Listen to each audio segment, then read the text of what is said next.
Welcome, my sisters and brothers, to this homily for the 33rd Sunday in Ordinary Time.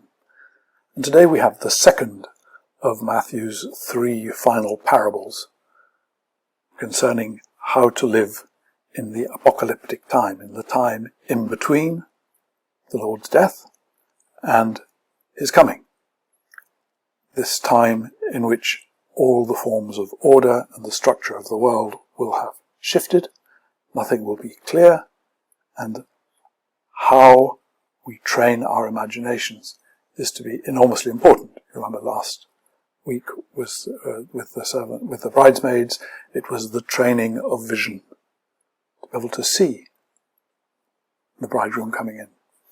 This time, it's going to be about growth, the possibility of growing and becoming in the time of the bridegroom's absence.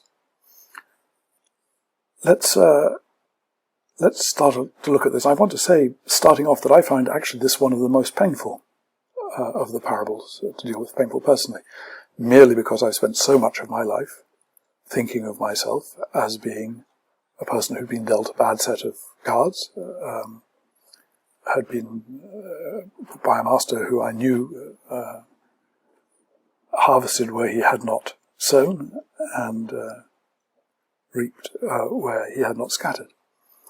In other words, that sense, that absolute sense of lostness in a world in which I'm given an impossible task and no backup, is very, very familiar to me, and this parable is a real challenge to me. Let's see if I can talk it through with you first. The man goes off on a journey, summons his slaves, and entrusts his property to them. So please notice that the going off on the journey and the summoning his slaves and giving his property to them is part of the package. Jesus is clearly preparing the disciples. My going off is actually so as to enable you to become a part of this process. You are now going to be doing something for me and because of me in my absence. That's what the shape of this is about. And the question is, what is it that he's proposing? I want to suggest to you that what he's proposing is a partnership. This is something which is rather odd for us moderns, because we're used to financial deals without necessarily notions of partnership.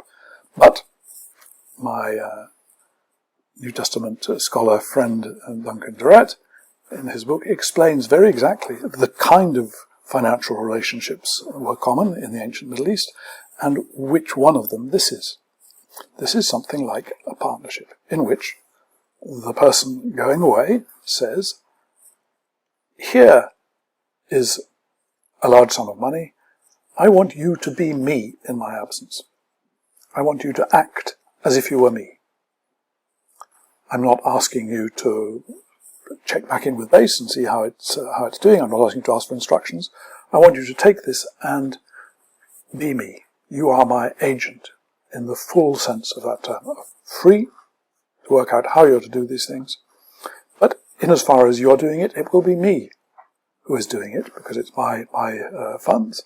And I will expect you to eventually show exactly what you have made of me in my absence. This is a notion of partnership, the notion of something shared.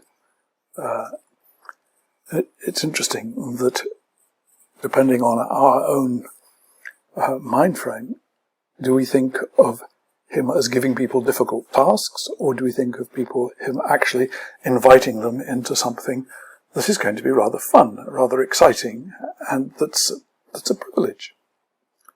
It's a privilege to be the agent of this person, to have been partnered by him in doing this. And we then notice that he is not a cruel and unthinking person, because in fact he's aware that different people have different possibilities, and so gives them different forms of partnership. One with 5, one with 2, one with 1. And this is not because he's looking down on one and having another as a favourite. It's just there's no point in burdening people with more than they can cope with. And on the other hand, they will be the partnership they will be the partner starting from what they are. In other words, this is a benevolent discrimination, if you like. It's actually preparing the person to be who they are, starting from who they are. And just think how easy it is to think, oh, the one who was getting one was being hard done by. According to that tells you how you think of the imagination of the master. And this parable is all about the imagination of the master. So, the one who had the 5 talents went away. He clearly enjoyed being the agent, a free person to make as much of it as he could, and he did exactly what was required. He made 100%. And in case you're thinking, wow, 100%, that's an amazing turnaround. Under ancient Middle Eastern law, even in the Code of Hammurabi, 100% is exactly what was required. That was the minimum, normal profit for dealings of this sort. That was what you would expect. In other words, the one who has 5 and makes 5 more, it's not as though he's exceeded all expectation. He's done exactly what's expected. It looks bigger because he started with bigger. But the fact is, it's 100%. It's 100%. It's the same, exactly the same for the one with 2. It's 100%. He has done exactly what was required, and has clearly found his way into becoming exactly who he's supposed to be. And at the end, he would be able to say, if he were in St. Luke's Gospel, which he isn't, because he's in St. Matthew's, he'd be able to say, I am an unprofitable servant. Meaning, I've done exactly the minimum, which is 100%. So that's exactly what could be expected of me. I could have been asked for no more, and I could have been asked for no less. This is who I am. And in both cases, the person has become exactly who they're supposed to be, and the master is absolutely delighted. Welcome into the joy of my master, your master. In other words, that was the whole point of setting you up in this, so that you would become exactly who you're supposed to be. That's what the feast, the words in Aramaic, joy and feast, are the same, apparently. Welcome into the joy, the feast of your master. This was why I set up a partnership with you, because I wanted to delight in you being exactly who you became to be. Well, then we come to our third servant, the difficult one, the one who is emotionally difficult for any of us. So first of all, let's look at 1 talent.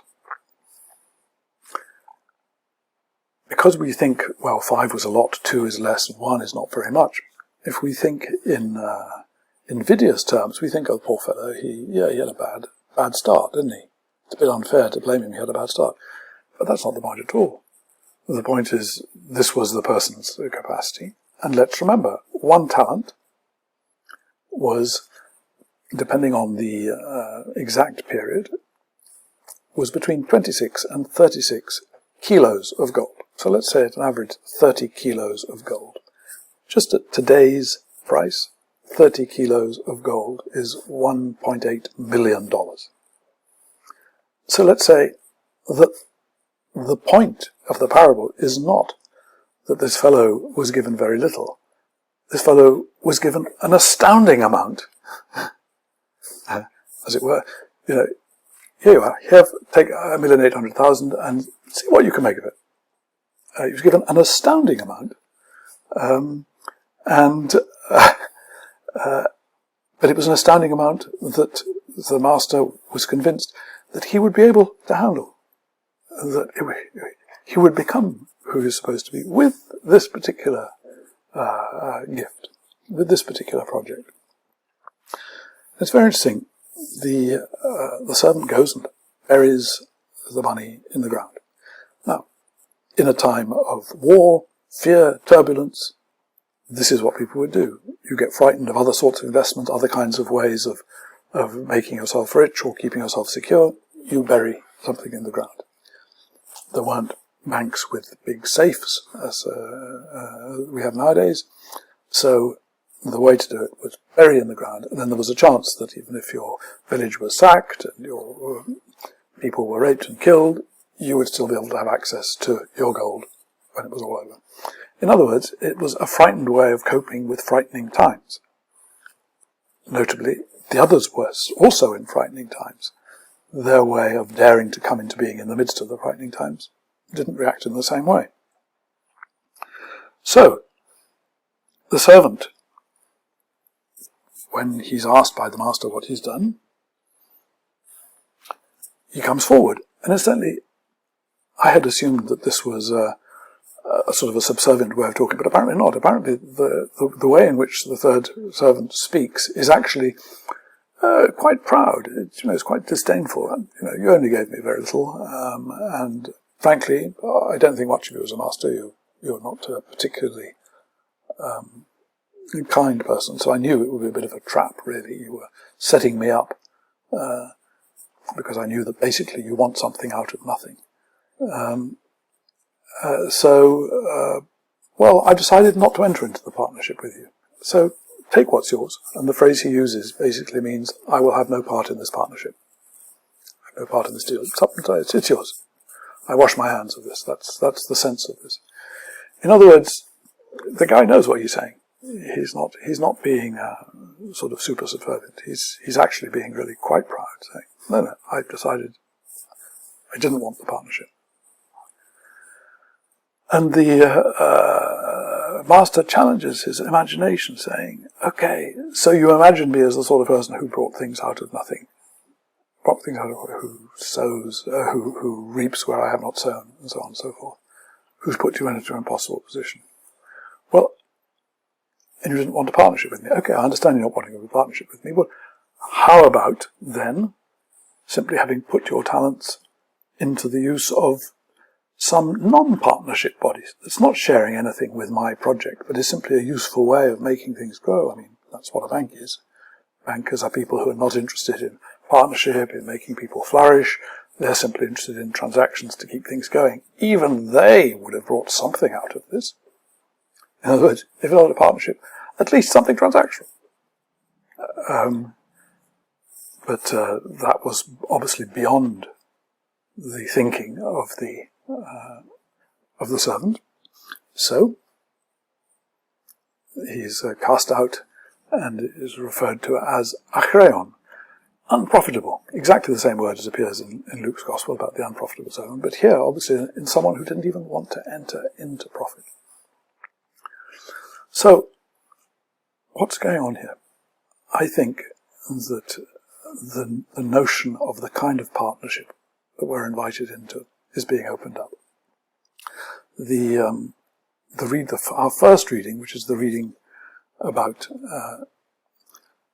the fruitful wife, if we stop and think about it not, if you like, as somewhat patronizing attitude towards women, but rather an expression of what a fruitful partner looks like, I think that that's bringing us actually very close to the attitude of the master going away, saying, I want a fruitful partnership with you. I'm actually setting you up to be partners. I want to see you flourish.